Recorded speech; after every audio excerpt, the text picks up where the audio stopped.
Hi everyone. Thank you for joining me for this podcast. For the 2024-25 school year, I have had the honor of serving as the Wilkin Chair in the College of Arts, Humanities, and Social Sciences at the University of Findlay. The theme this year is Journalism and Democracy, the Ethical Responsibility of the Fourth Estate. So I wanted to wrap the series with a special podcast with my guest here, Alan Miller. Thank you, Alan, for joining us. Sure. He is the former executive editor of the Columbus Dispatch and former regional editor for Gannett's 21 Newsroom USA Today network from 2015 to 2022. Currently a professor of practice at Denison University, where I believe he has taught there in one form or another since 1999. Correct.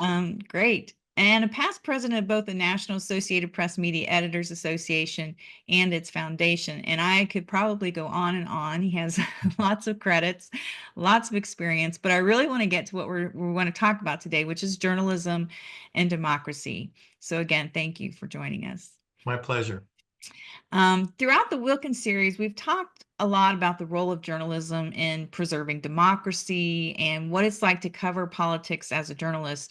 We've done a lot of different things, but I wanted to address this, what I see as a new era in journalism that started when the new administration took the White House in January 2025 and kind of changed some roles in the White House press corps and moved to restrict the AP, which is this, storied journalistic institution from certain events because they wouldn't cave to the president. So I just wanted to get your thoughts on that first. Where do you think we are? Would you agree that we're kind of in a new era of journalism or something else? I don't know that I'd say it's a new era of journalism. I think it's a new era in terms of how some portray the media and and and the ways that they're doing it are um, may perhaps lead to um, different ways of doing journalism. Mhm. But first of all, the attacks on journalists and journalism um, are very calculated. It's an effort to undermine those institutions and individuals who have been delivering facts and truth to America for centuries now. You know, there's often been no love lost between political office holders and reporters, journalists, but there had long been at least respect, and, and for our for our for our duties. You know, no secret. It comes up repeatedly that the news business is the only one that's enshrined in the First Amendment, and so it has these rights and responsibilities that are they're foundational for the democracy. That's why they're enshrined in the First Amendment. Mhm. So there's an important role for the media to play, and and some people don't like that. They don't like to be told that that wasn't that was incorrect, that was not factual, that was a lie. However you want to portray it, um, there's been there's always been a role for the journalists to play in terms of fact checking, but it's gone to a whole new level because there are so many inaccurate statements being made, and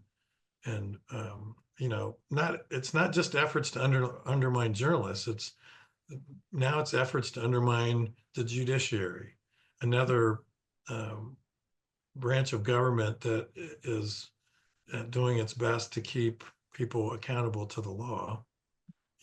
Journalists work to keep politicians and public office holders accountable to the voters and the citizens of the United States, but the judiciary is holding them accountable to the law. And so there are many uh, truth tellers who are under attack because there are people in power who want to control the narrative, and when There are those of us who are saying, well, that's not true. Mhm. They don't like that. So, Mhm. and I have to say, I'm speaking to this point, not as someone who covers Washington politics, but as someone who, um, and you may be getting to this, but if I'm getting ahead of you, just wave me off. Um, I I grew up in this business doing local journalism, and it's what I've Mhm. done my whole life. And there's this old saying that all politics are local. Mhm. Well, I believe that local news is foundational to the democracy. That we who practice local reporting on a daily basis, which I do. I teach journalism at Denison University, but I also am a reporter for the reportingproject.org, which is the nonprofit news organization of Denison's journalism program. Mhm. And so 4 faculty members work alongside, generally speaking, about 10 student reporters per semester. We pay them to be local reporters. And our mission is to fill gaps in local reporting in Licking County, which is where Denison University is located, just east of Columbus. And what we're finding in this role is that first of all, we're not competing with the legacy local media, the Newark Advocate, the Columbus Dispatch, the Granville Sentinel, the local radio stations. We actually work to coordinate with them so that collectively we can leverage all of our meager assets, relatively speaking to the way newsrooms were staffed years ago. We can leverage all these assets to cover local news, Mhm. and in doing so, we have found that we are fulfilling a need here in our county for news that people weren't getting anywhere else. And everywhere we go, we find people saying, thank you. Thank you for telling us what's going on in our community. Thank you for letting us know what our public officials are up to. Thank you for telling us what's going to be on the ballot in May or November, whenever. Um, we're doing, this boots on the ground reporting that helps inform the community about things going on here, um, some of which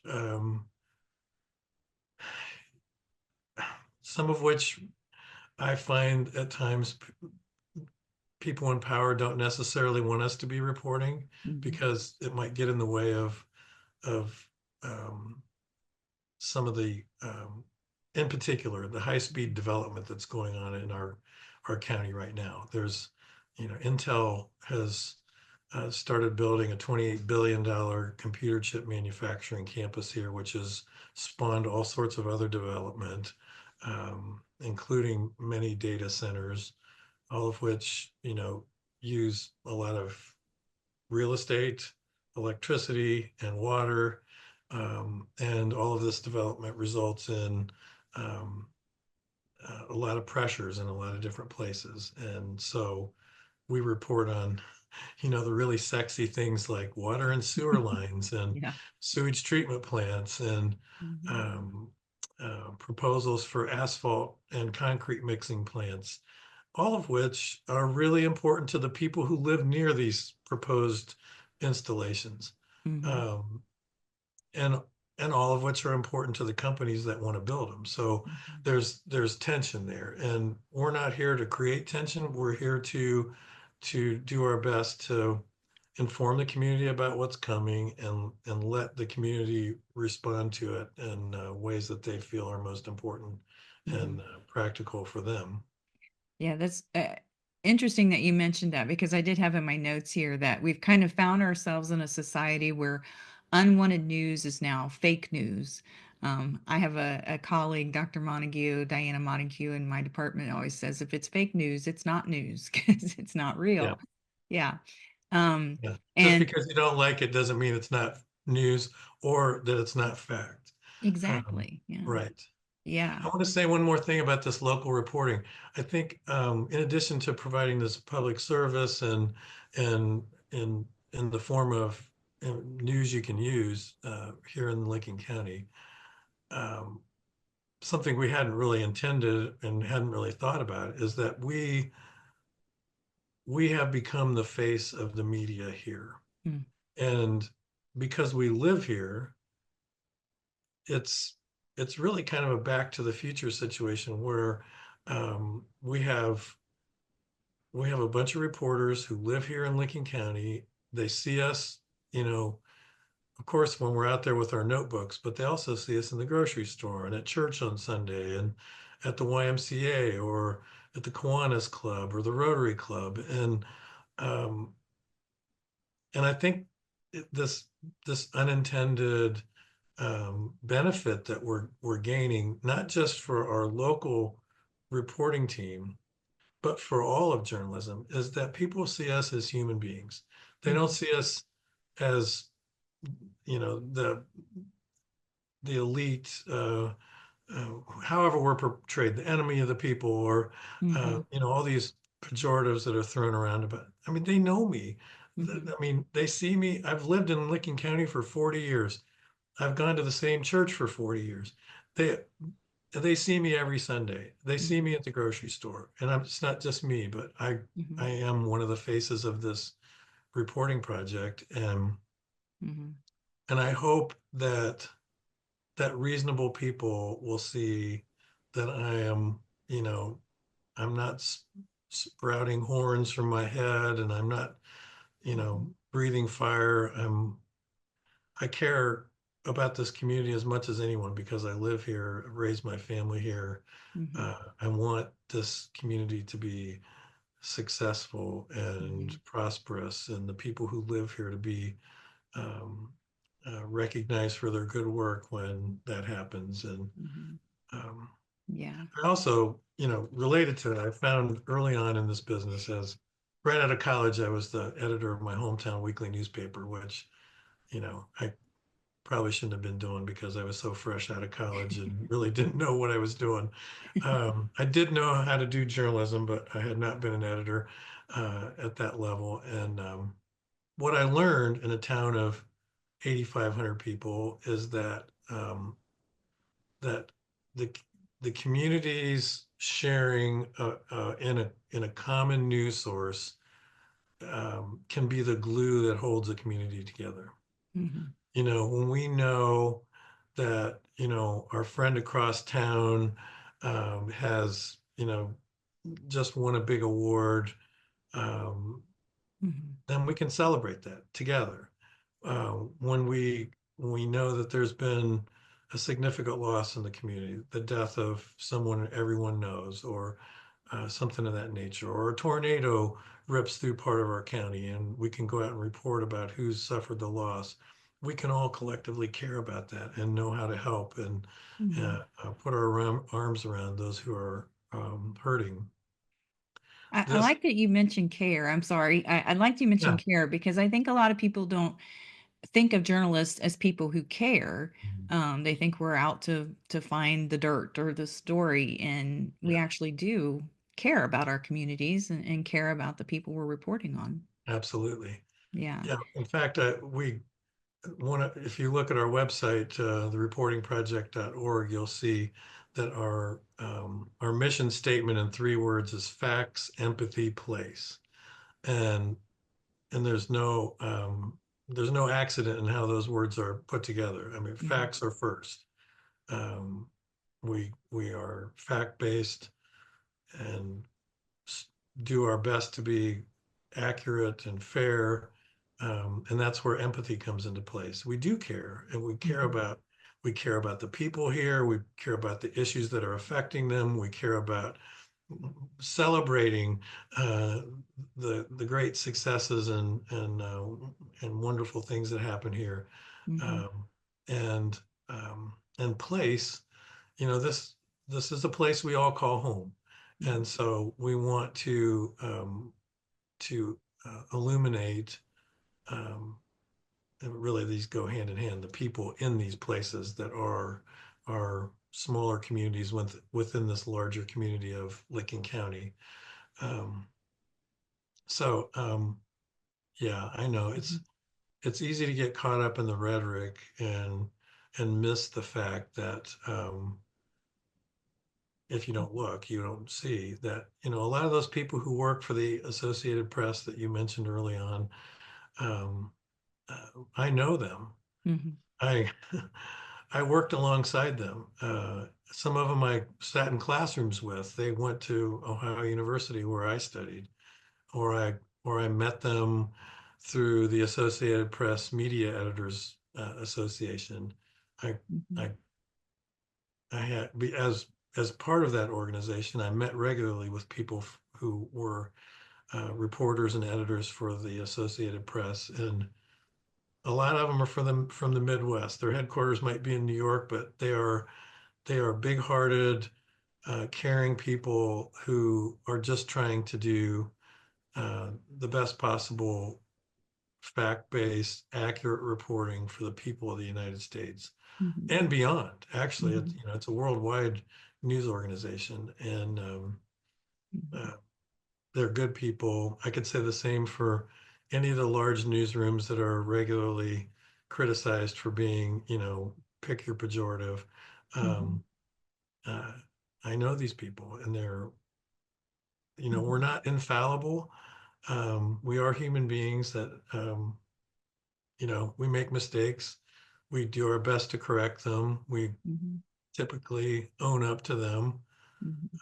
Can't always say that for some of the people who are holding office, Mhm. um, but we live by high standards that are enshrined in the Society of Professional Journalists Code of Ethics. Yes. Um, I Mhm. teach a course here called Doing Journalism with Ethics and Empathy, and Mhm.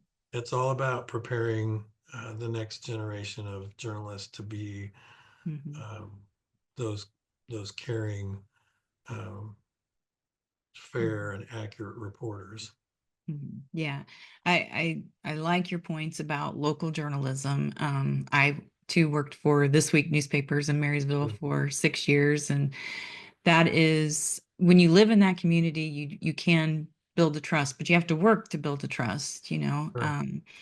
and I did that. I tried to be fair and build relationships, but show that if something needed reported, it was going to be reported. So Mm, I do think local journalism, I talk about that a lot, that's kind of where we have to concentrate, um, growing our young reporters, is mm. that's where they're going to go is local journalism.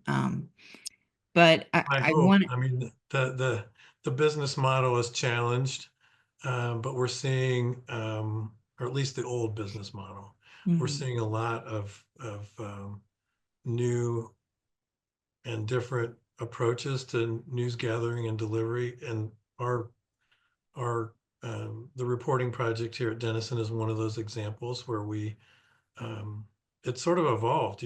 Mhm. We didn't have a journalism major here until 3 years ago, and we went from zero majors to 100 in 3 years. And along the way, we decided we really need an outlet for their good work. There's no Mhm. reason I, as a professor, should be the only people or only person reading their good work. And so it evolved into um, this news organization that's supported by the university, but also through donations from readers, from various foundations and organizations that see this is very gratifying. They see Yeah. enough value in what we're doing that they're putting money to support it. And so Mhm. these types of news organizations are growing around the country, and Mhm. so I think the old model of advertising driven support for local journalism are being supplanted by the grant and donation Mhm. nonprofit model Mhm. that we're or variations of them, like Mhm. we're creating here. And Mhm. that excites me. I have it gives me hope for communities where newspapers have closed. Mhm. It gives me hope for the journalism students who are um, undaunted by what's Mhm. going on around them right now. They see the important work needs to be done now more than ever because hey, only the democracy is at stake here. Mhm. Um, and so Mhm. I think amid all the chaos and rancor, what a lot of people want to see is hope, and I do see that in Mhm. what we're building here. And while I certainly appreciate the local aspect of journalism, what kind of catches everyone's attention is the national media, the headlines. And I always try to differentiate with my students the difference between a real journalist and infotainment. Mm, And it feels like to me at times that journalism, the definition of a journalist has kind of been diluted by this infotainment out there, and I think that has impacted the trust in journalists. Would it has. Well, it's I think there's been a lot of good that has come from the availability of news on television in particular, um, and now online. Um, but there's also a lot of garbage. Mhm. And so when it comes to the 24-hour news channels on television, which I know some people watch probably way too much, um, and I say that for this reason. They do a fine job, most of them, maybe all of them, for 5 minutes at the top and bottom of the hour. And then in between, anytime you hear somebody saying, I think, Mhm. when you see five or six people sitting around a table talking about what was just on the 5-minute newscast, Mhm. that's all opinion. It's not news. Mhm. And it's these lines have been blurred so that it's if you're not a discerning news consumer, you can be lulled into thinking that what you just heard somebody say I think about is news when in fact it's their opinion and Mhm. it may not be fact based. And clearly there are too many times when it's not. It's just pulling stuff out of their ears. Mhm. Um, so I think it's important. It always has been. Being a discerning news consumer is work. We have to work at this. We always Yeah. did. In the old days when I was a kid and my parents and grandparents, it meant, picking up two or three different newspapers. Mhm. And that was not uncommon. When I was a kid in Northeast Ohio, at my home, we had the Cleveland Plain Dealer, the Akron Beacon Journal, and the Worcester Daily Record. And Mhm. a weekly newspaper from my hometown of Orville was thrown in every Thursday. And occasionally, we'd pick up some other newspaper from the newsstand. And by reading these different news sources, you Mhm. could triangulate, from the various angles that were covered. And that doesn't mean, one opinion over another. It means one newspaper might cover an event from one particular perspective, another from another perspective. And you could take all of these together and and feel like you had a pretty good sense of the facts. Mhm. Um, now we see one headline on Facebook and think we have all we need. Yeah. Yeah. That's not how it works, and it never did. Yeah. Do you think the industry as a whole, do you think we've failed the American people in any way? Is any of it our responsibility as journalists, or what do you think? Um, I don't know. Failed might be too strong, but I do think that we as an industry could have done a better job over time explaining ourselves and how we do what we do. Mhm. Even today, I think we're a bit of a mystery to maybe many Mhm. consumers. Who we are, what we do, how we do it. We've kind of let um, our critics frame who we are to a certain degree, and we didn't push back hard enough. I think there Mhm. was, this sense that, well, people understand that we're not bad people and that we're always seeking facts and truth, and they'll see through these people who call us all sorts of names and try to run us into the ground. And I Mhm. think you hear the same message long enough, and it's not just Donald Trump. This goes way back to you know Rush Limbaugh and Mhm. his followers who the drum for years about the awful media, and Trump has amplified that. And so, to your point, I think yes, we could have done a better job of pushing back against all that, and working harder to show who we really are, and how we operate to high standards, and perhaps we could have been farther ahead at this point than we are right now. But Yeah, I we're working it now at the local level, there you um, go. putting ourselves out there every day, going to council meetings and township trustees meetings and that sort of thing to let people know that we are here. We do care, and we're doing our best to deliver fact-based news and information to them. That's great.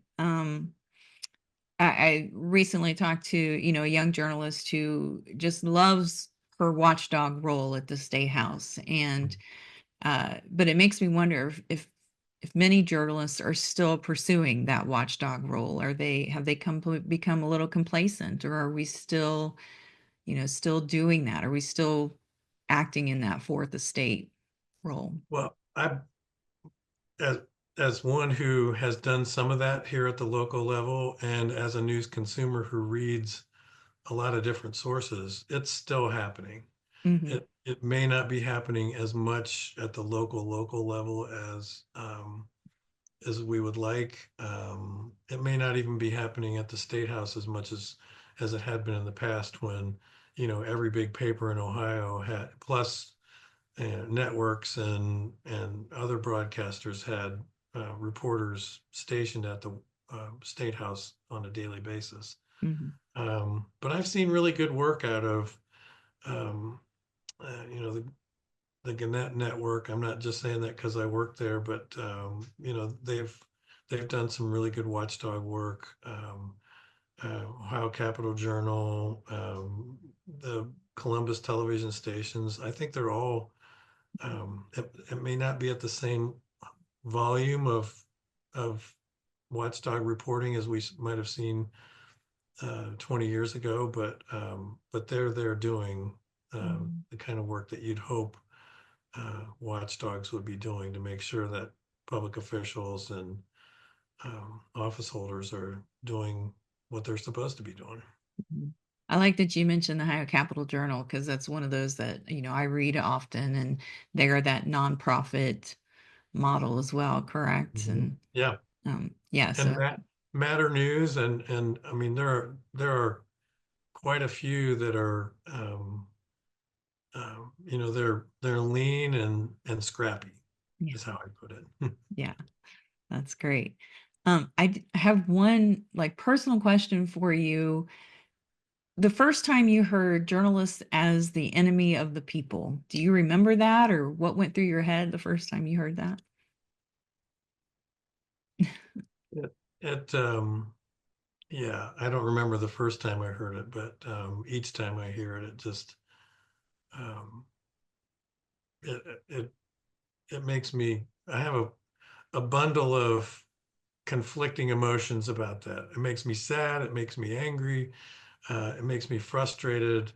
I just, I mean, each time I hear it, I want to think and say, you know me.